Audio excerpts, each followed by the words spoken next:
habíamos estado viendo que si bien eran unas vestiduras que están nombradas en la Biblia, el efod, la mitra, el cinto, todas tenían representaciones y todas le encontrábamos una aplicación.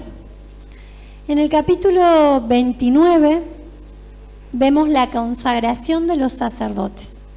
Habíamos dicho que quien iba a ser sacerdote iba a ser Aarón y sus hijos, ¿sí? Y a partir de que Dios le dice a Moisés, separame a Aarón y a sus hijos, los está consagrando, porque eso es una consagración, apartar para el servicio, ¿sí? Los escogidos para inaugurar el sacerdocio no pudieron ser iniciados en el cargo sin que antes se lleve adelante una ceremonia, ¿sí? Y esto es lo que está describiendo todo el capítulo 29, toda la ceremonia de consagración para que Aarón y sus hijos pasen a ser los sacerdotes. Y recordemos que sacerdote es aquel que paz llegaba en aquel momento, ¿sí? Sacerdote en este momento, en el Antiguo Testamento, era aquel que representaba al pueblo y entraba a la presencia de Dios, ¿sí? Representando al pueblo. El sacerdote no era perfecto. Él constantemente tenía que estar haciendo ofrendas. Y de esto trata el capítulo 29.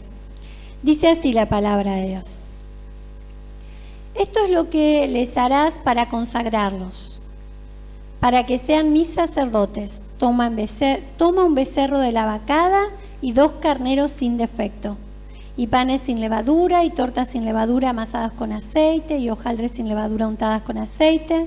Las harás de flor de harina de trigo y las pondrás en un canastillo, y en el canastillo las ofrecerás con el becerro y los 2 carneros. Eso que describe hasta el versículo 3 es la preparación para las ofrendas. Dios no dice, tráeme lo que quieras para consagrar a mis sacerdotes, sino que le da específicamente. Le dice, para consagrarlos, toma becerros de la vacada, toma 2 carneros sin defectos. Y ahí ya nos va hablando de cómo eran los materiales para la consagración, para estas ofrendas que se iban a presentar. Y cuando habla sin defecto, nos lleva a nuestro Señor Jesús, que Él fue la única ofrenda perfecta, el único cordero sin defecto inmolado por amor a cada uno de nosotros, que es el centro del Evangelio, la obra de Cristo. La obra de Cristo es por eso que nosotros estamos reunidos. Si Cristo hubiese muerto, pero no hubiese resucitado, tampoco estaríamos reunidos. Él murió, resucitó, venció la muerte, y por eso es que nosotros estamos aquí, porque creemos a la obra de Cristo. Gracias, Señor. En el versículo 4 dice, y llevarás a Aarón y a sus hijos a la puerta del tabernáculo de reunión y los lavarás con agua. Toda esta ceremonia que se llevaba adelante tenía pasos, y un paso muy importante era el lavamiento, ¿sí? Aarón tenía que entrar, así como sus hijos, tenían que entrar, pero tenían que entrar lavados con agua, dice acá. Y tomarás las vestiduras y vestirás a Aarón la túnica, el manto del efod y el pectoral, y le ceñirás con el cinto del efod. Y iba nombrando todas las vestiduras que ya las hemos visto, ¿sí? Eran vestiduras especiales. Cuando nosotros vemos a alguien vestido con una vestimenta, nos damos cuenta de que trabaja, ¿sí? Si vemos a alguien de policía, nos damos cuenta que es policía. Si vemos al marido de Andrea de Seguritas, nos damos cuenta que trabaja de seguridad. Y así, cuando el pueblo de Israel veía a los sacerdotes con su vestimenta, ya eso les imponía la presencia, ¿sí? Ellos podían ver que ellos tenían que ser los que representaban a toda la nación de Israel. Eso era un peso para estos sacerdotes, ¿sí? Así como, por ejemplo, mañana nosotros tenemos que ir a las elecciones a votar, ¿no? La persona que es elegida es una persona, podemos decir, consagrada para un puesto. Así cada uno de nosotros somos consagrados para el Señor. Cada uno de nosotros somos apartados para el servicio del Señor. Y estos sacerdotes tenían sus ropas especiales, sus vestiduras especiales y tenían una función especial. Pero no dejaban de ser personas. Eran como cualquiera de nosotros, nada más que tenían vestiduras especiales y una función especial. Como ellos tenían defectos, sí o sí tenían que presentar una ofrenda por sus defectos, por sus pecados. El único sin defecto fue nuestro Señor Jesús, que se presentó como una ofrenda una vez y por siempre. Una vez y ya está. A través de Jesucristo nosotros nos vemos limpios. Acá decía lavado. Los sacerdotes se tenían que lavar, nosotros también. Nosotros como pueblo de Cristo necesitamos ser lavados una y otra vez, y principalmente cuando nos vamos a poner en comunión con nuestro Señor de modo especial. Cada vez que venimos y nos congregamos en su nombre, no olvidemos que venimos ante nuestro Dios, y nuestro Dios es santo. Si nosotros no estamos limpios, si venimos con nuestros pecados arrastrando, con los pensamientos sucios, con las cosas que hemos hecho mal, con la bronca contra algo, ahí venimos sucios. Nosotros necesitamos limpiarnos. Fíjense que en este capítulo 29 es todo un capítulo de consagración. Todo un capítulo, un capítulo entero. Es un capítulo porque es muy importante. Es muy importante que nosotros, antes de entrar a la presencia de Dios, primero que nos demos cuenta que venimos ante nuestro Dios, nuestro Salvador. ¿Sí? Que Él es santo y que un Dios santo no admite una persona que no sea santa. Nosotros tenemos que ser santos, santificarnos cada vez, seguir santificándonos más. Y pondrás la mitra sobre su cabeza, y sobre la mitra pondrás la diadema santa. Luego tomarás el aceite de la unción y lo derramarás sobre su cabeza y le ungirás. Y harás que se acerquen sus hijos y les vestirás las túnicas. Les ceñirás el cinto a Aarón y sus hijos y les atarás las tiaras y tendrán el sacerdocio por derecho perpetuo. Así consagrarás a Aarón y a sus hijos. Acá Aarón y sus hijos también tienen que ser ungidos. Son ungidos con aceite, y el aceite representa el Espíritu Santo. Cada uno de nosotros, desde el momento que aceptamos a Cristo, las arras del Espíritu Santo están en cada uno de nosotros. En el discipulado lo hemos visto como la regeneración, ¿sí? Cada uno de los que aceptamos a Cristo tenemos el Espíritu Santo y hemos sido ungidos con el Espíritu Santo, que es el que nos capacita para llevar adelante las funciones de servicio. Funciones de servicio que no son una, dos o tres, son muchas. Cuando alguien ve que alguien está intentando hacer algo y no lo sale y va a ayudar, ahí está haciéndole caso al Espíritu Santo que lo capacitó para ayudar en eso. Puede ser una cosa sencilla como ayudar en un proyector, cuando ve que el de al lado está más complicado y se le están quemando. Eso es dejarse usar por el Espíritu Santo. El Espíritu Santo está dentro de cada uno de nosotros. Ahora la persona que no tiene el Espíritu Santo va a ver a alguien que está necesitando ayuda y no va a ayudar. No va a ayudar. El Espíritu Santo nos guía a buenas obras. El Espíritu Santo nos lleva por el camino del bien, ¿sí? Porque Dios es el camino, Jesús es el camino, la verdad y la vida. El Espíritu Santo nos va a guiar a Dios siempre, a buenas obras. Necesitamos cada uno de nosotros darnos cuenta que somos ungidos por el Espíritu Santo. ¿Por qué darnos cuenta? Porque constantemente surgen situaciones. Constantemente van a surgir posibilidades de ayudar a alguien. Y si dentro de nuestro está el Espíritu Santo y nos habla y no hacemos caso, estamos contristando al Espíritu Santo. Lo estamos entristeciendo porque Él mora en nosotros pero no le hacemos caso. Dice el versículo 10. Bueno, en todos estos versículos que vimos, dice, cuando aceptamos a Cristo, entonces somos lavados, vestidos, ungidos. Todos estos pasos que fue nombrando hasta aquí son cosas que en nosotros se van dando cuando aceptamos a Cristo. Aquí hay todo un ritual. un ritual que tenían que hacer los sacerdotes. Y cada vez que se consagraba tenía que hacerse esta fiesta durante 7 días, ¿sí? A nosotros no es necesario matar un becerro, presentar panes sin levaduras, todos estos requisitos que habían acá. Simplemente con aceptar a Cristo ya somos consagrados, apartados para Cristo. Por eso, en vez de ponerle consagración de los sacerdotes, yo puse consagración de Viviana, consagración de Mayra, consagración de Lali, consagración de cada uno de nosotros. Cuando aceptamos a Cristo somos consagrados para el servicio de nuestro Señor Jesucristo. Y la unción del Espíritu Santo es sobre cada uno de nosotros, capacitándonos para servir.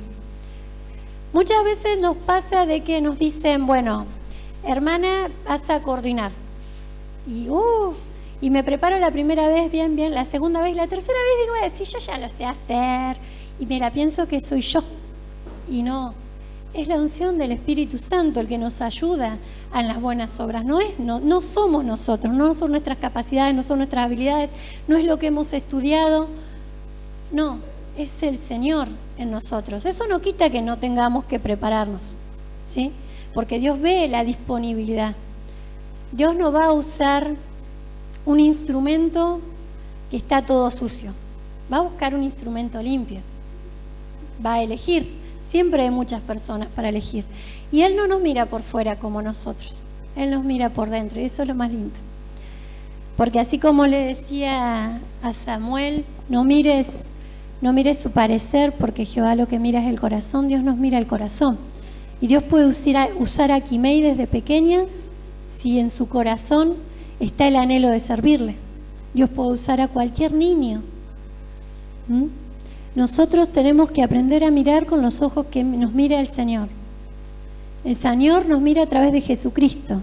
Y dentro de cada uno de nosotros está Jesucristo.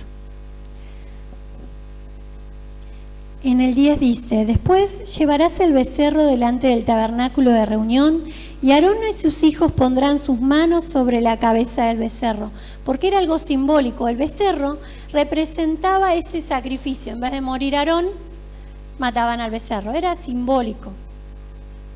Y matarás al becerro delante de Jehová a la puerta del tabernáculo de reunión, y de la sangre del becerro tomarás y pondrás los cuernos del altar con tu dedo, y derramarás toda la demás sangre al pie del altar. Tomarás también toda la grosura que cubre los intestinos, y la grosura sobre el hígado de los riñones, y la grosura que está sobre ellos, y lo quemarás sobre el altar. 14. Pero la carne del becerro y su piel y su estiércol los quemarás a fuego fuera del campamento. Es ofrenda por el pecado. Esta ofrenda por el pecado, como ya dije, es la ofrenda que tenía que presentar el sacerdote porque era pecador. Entonces, primero, antes de presentar una ofrenda por el pueblo, tenía que presentar una ofrenda por sí mismo. Esto lo tenemos que hacer siempre.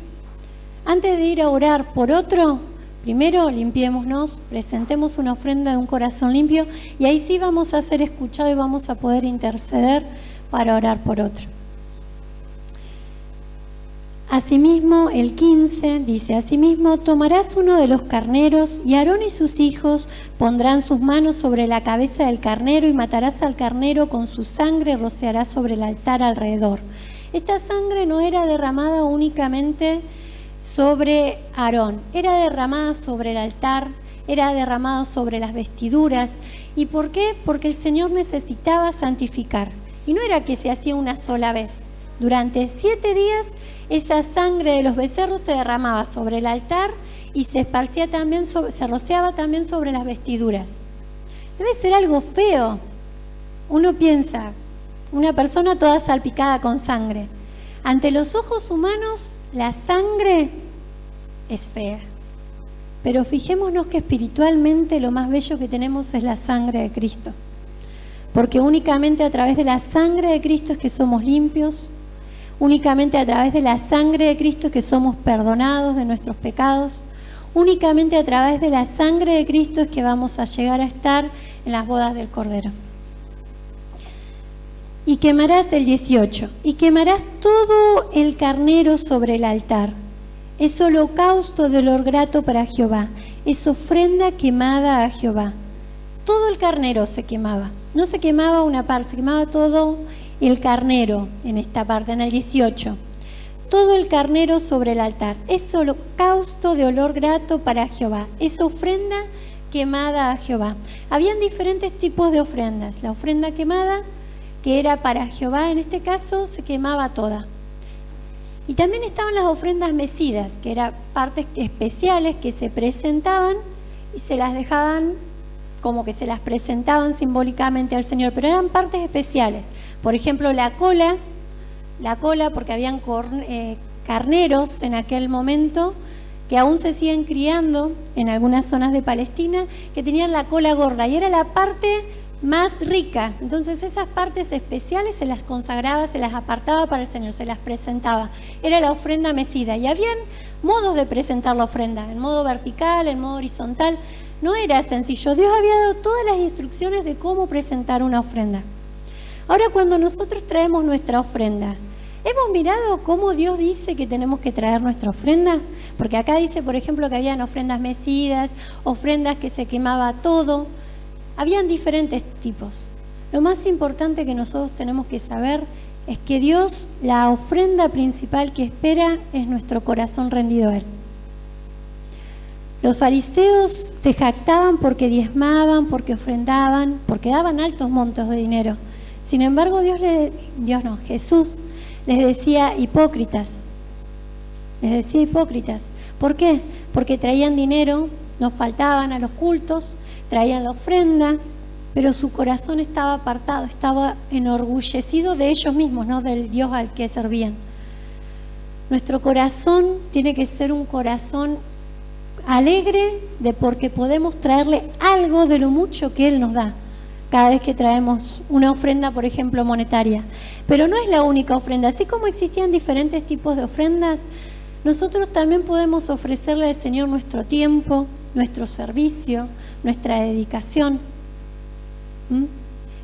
No solamente la ofrenda de dinero es la única ofrenda que existe. ¿Por qué?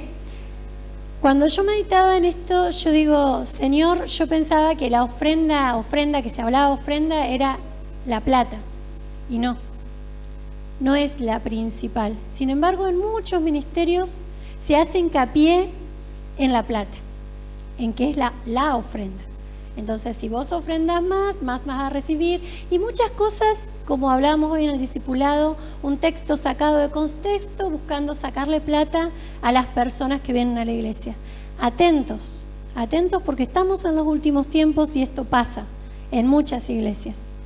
Gloria a Dios que estamos en una iglesia en la cual no se pone hincapié en la ofrenda, se pone hincapié en leer la Biblia y buscar lo que Dios quiere de vos, y Dios es el que nos va dirigiendo. Gloria a Dios por eso. Pero es necesario que nosotros podamos hablarlo esto, porque hay kiosquitos, iglesias, entre comillas, por todos lados. Tenemos que ser columna y baluarte de la verdad. Tenemos que defender el Evangelio de Dios. Así como cantábamos con la primera alabanza que empezamos la reunión, a combatir. Nosotros estamos llamados a combatir, a defender lo que hemos creído. Pero si no entendemos lo que hemos creído y nos hacen una pregunta, ¿qué es la ofrenda? Y lo primero que le queremos hablar es del dinero, estamos actuando como todos esos ministerios que lo que buscan es sacar dinero a la gente. Tenemos que saber cuál es el concepto de ofrenda que el Señor anhela. Dios en Génesis le hablaba cuando Abel y Caín llevaron sus ofrendas, Él dijo, me agradó el corazón, no la ofrenda. Primero la persona, el corazón. Nuestros corazones tienen que ser la mejor ofrenda al Señor. Y si en lo poco somos fieles, en lo mucho el Señor nos pondrá. Nuestro corazón tiene que ser agradable al Señor. Es lo que primero tenemos que buscar. Lo que tenemos que consagrar. Acá en este versículo, en el 18, cuando decía quemarás todo el carnero sobre el altar, lo que simbolizaba era la total consagración de los sacerdotes, la total.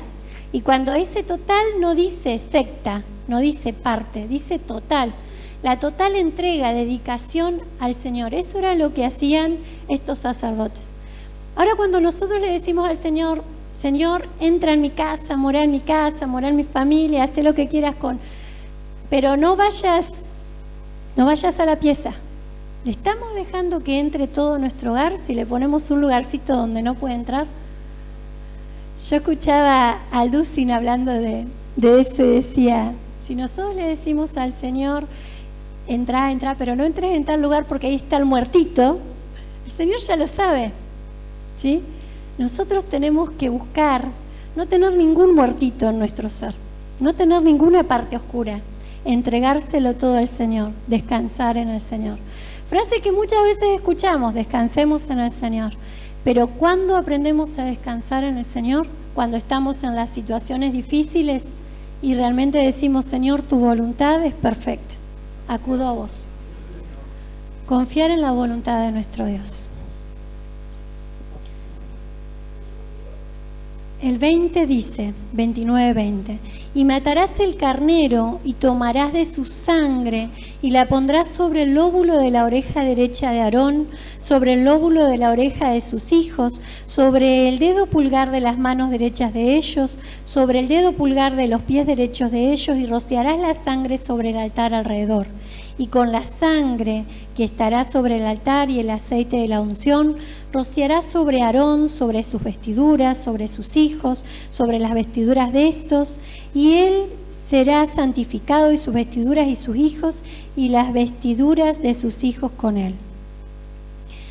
Cuando el Señor, acá en esta parte de todo el ritual que se hacía, de toda esta ceremonia de consagración, le dice que tome de esa sangre y que la ponga en el lóbulo de la oreja, que la ponga en el dedo derecho, que la ponga en el pie, lo que le está diciendo es que sus manos estén consagradas, dedicadas para el servicio exclusivo, total para el Señor. Que sus oídos estén abiertos para escuchar la palabra de Dios, totalmente abiertos. Y que sus pies no anden por donde quieran, sino por donde el Señor diga.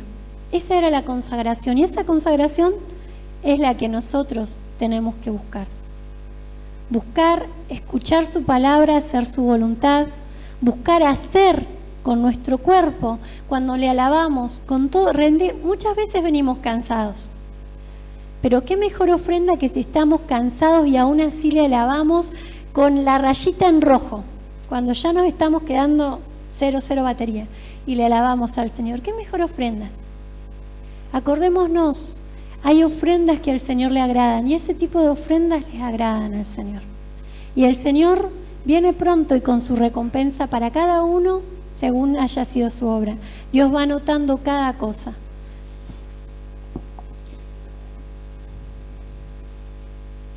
Dice en el 24, y lo mecerás como ofrenda mecida delante de Jehová. Ya hablamos que habían ciertas partes que se dejaban únicamente para el Señor porque eran las partes más importantes, ¿sí? Las partes más ricas se las dejaba para el Señor, se las apartaba. Las vestiduras de los sacerdotes tenían que pasar de generación en generación. Esto lo dice en el versículo 29 y 30, dice, y las vestiduras santas que son de Aarón serán de sus hijos después de él, para ser ungidos en ellas y para ser en ellas consagrados. Por 7 días las vestirá el que de sus hijos tome su lugar como sacerdote, cuando venga al tabernáculo de reunión para servir en el santuario. O sea, por 7 días nuevamente estas vestiduras, cuando muera Aarón, el próximo que le siga también se consagrará, se hará toda esta ceremonia por 7 días. Pero también lo que nos está diciendo es que esta consagración que cada uno de nosotros, esta dedicación que cada uno de nosotros tenemos para con el Señor, va a pasar de generación en generación, ¿sí? Nuestros hijos tienen que ser consagrados para el Señor. Aarón y sus hijos, Dios los había apartado para que sean los sacerdotes. Ellos inauguran el sacerdocio de Israel. Tenían que cumplir, caminar rectamente. ¿Qué pasó cuando dejaron de hacerlo? Nadab y Abiú, ¿sí? Cuando se movieron de cómo tenían que hacer las cosas, fueron consumidos. Nosotros, fijémonos cómo estamos haciendo nuestra función como padres, ¿sí? Porque si nuestros hijos dicen, yo no quiero ir a la iglesia, porque la iglesia es aburrida, también lo dicen de la escuela, pero es necesario. ¿Mm? Yo no quiero ir a la iglesia. Hay tantas cosas que se levantan, pero nuestra función como sacerdotes es pasar este legado. Y fíjense qué bello legado, porque hemos sido apartados para servicio del Señor. Este legado tenemos que pasarlo a nuestros hijos, es función de cada uno de nosotros. Dios nos va a pedir cuenta a cada uno de nosotros. Y tomarás el carnero de las consagraciones en el 31 y cocerás su carne en lugar santo, 32.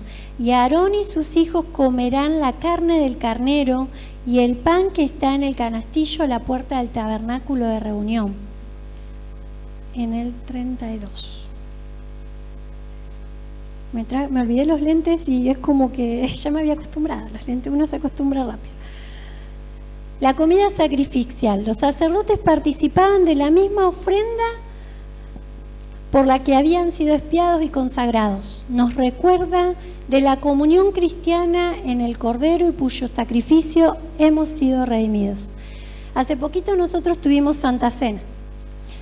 Y cada vez que nosotros comemos la Santa Cena estamos esperando ese momento en el cual venga el Señor, y hasta que venga estamos repitiendo esta Santa Cena esperando la venida de Cristo. Y es un momento de comunión entre nosotros, entre hermanos, y también hacia nuestro Dios. Por eso, hermanos, no faltemos a las Santas Cenas, no faltemos, pongamos todo lo necesario para no faltar. Es muy importante que nosotros estemos en comunión. Es muy importante que nosotros estemos anhelando la venida del Señor.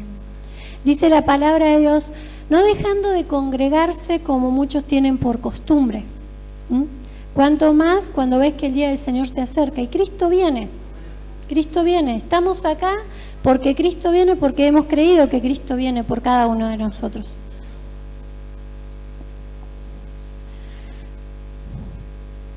En el 35 dice, así pues harás a Aarón y sus hijos conforme a todo lo que yo te mando. Por 7 días los consagrarás. En el 37, por 7 días harás expiación por el altar y lo santificarás y será un altar santísimo. Cualquier cosa que tocar el altar será santificada. 38. Esto es lo que ofrecerás sobre el altar: 2 carneros de un año cada día continuamente. Ofrecerás uno de los corderos por la mañana y el otro cordero ofrecerás a la caída de la tarde. Era un holocausto continuo. Continuamente tenían que estar ofrendando un cordero a la mañana, un cordero a la tarde. Cordero a la mañana, cordero a la tarde. Nuestra ofrenda, nuestro sacrificio también tiene que ser continuo. De alabanza, de oración, de adoración, de lectura bíblica. Así como aquí está dicho tal cual como tenía que hacer a la mañana y a la tarde. Nosotros cantamos muchas veces, de mañana me presentaré ante ti, de mañana y de noche también. Tenemos que tener esto, de estar continuamente presentándonos ante nuestro Señor, continuamente entregándonos ante nuestro Señor, porque acá era continuo el sacrificio, a la mañana, a la tarde. Y en el 42 dice, esto será el holocausto continuo por vuestras generaciones a la puerta del tabernáculo de reunión, delante de Jehová, en el cual me reuniré con vosotros para hablaros allí. El Señor está aquí. El Señor está aquí. Nosotros nos hemos reunido en su nombre. Nosotros hoy venimos a ofrecerles alabanza, adoración, oración, a ofrecerle nuestros problemas, a pedirle ayuda, a reconocer que lo necesitamos, a decirle gracias, Señor, porque aunque tengo miles de problemas, yo sé que tú estás al control. Tenemos tanto para agradecerle a nuestro Dios, que en realidad mañana y tarde se nos tendría que hacer poco. Es constante, un holocausto continuo. El 43 dice, allí me reuniré con los hijos de Israel y el lugar será santificado con mi gloria. Esta parte, los últimos versículos, es la promesa de bendición que el Señor tiene para nosotros. Prestemos atención porque es necesario que conozcamos las promesas del Señor, ¿sí? Porque si nosotros las conocemos a sus promesas, podemos decir, pero Dios me lo prometió. Y si Dios promete, cumple. Dios nos promete algo. Es esto que vamos a leer. Prestemos atención. Dice así: allí me reuniré con los hijos. Acá está hablando del tabernáculo. Este es nuestro tabernáculo en este momento, la iglesia. Estamos acá, congregados en su nombre. Dice: allí me reuniré con los hijos de Israel, y el lugar será santificado con mi gloria. Este lugar, este momento, es santificado con la gloria del Señor. Y santificaré el tabernáculo de reunión y el altar, santificaré asimismo a Aarón y a sus hijos para que sean mis sacerdotes. En este momento el Señor nos está santificando porque nos está lavando a través de su palabra. El Señor nos está santificando, está cumpliendo su promesa. Y habitaré entre los hijos de Israel y seré su Dios. Y conocerán que yo soy Jehová su Dios, que los saqué de la tierra de Egipto para habitar en medio de ellos, yo Jehová su Dios. El Señor nos sacó de Egipto, amén. Nos sacó del pecado, nos sacó de una vida sin Dios directo al infierno. A partir de que nosotros lo conocimos, lo aceptamos como nuestro Salvador, Él nos sacó, nos consagró. Y si alguno aquí no ha sido consagrado para el Señor, no ha aceptado a Cristo en su corazón, sepa bien ciertísimamente que se va al infierno, porque únicamente hay dos caminos: el infierno o Cristo. Dios siempre nos habla, y nosotros muchas veces tenemos que decir la palabra como es. Cristo es el único camino para la salvación. Si no tenemos a Cristo, no hay vida. Sin Cristo no hay vida. Sin Cristo hay muerte eterna. Ese mensaje, que es un mensaje medio crudo, es el mensaje que muchas veces nos toca decir, y a veces nos da miedo que lo rechacen. A veces nos da miedo decirlo y que prefieran el infierno. Pero el mensaje hay que decirlo. Que Dios nos ayude y que siempre nos tomemos de la promesa de Dios. El Señor está con cada uno de nosotros porque nos ha apartado para servirle, nos ha consagrado. Así como consagró a Aarón y sus hijos, nos ha consagrado a cada uno de nosotros. Pero no para que perdamos el tiempo, para que le sirvamos. Y para que le sirvamos como nos mostraba aquí, con sangre en la oreja, con sangre en el dedo, con sangre en los pies, que significaba buscando oír su palabra, buscando usar nuestras manos, nuestro cuerpo para el servicio, buscando ir donde Él quiere que vayamos. Amén. Gracias, Señor.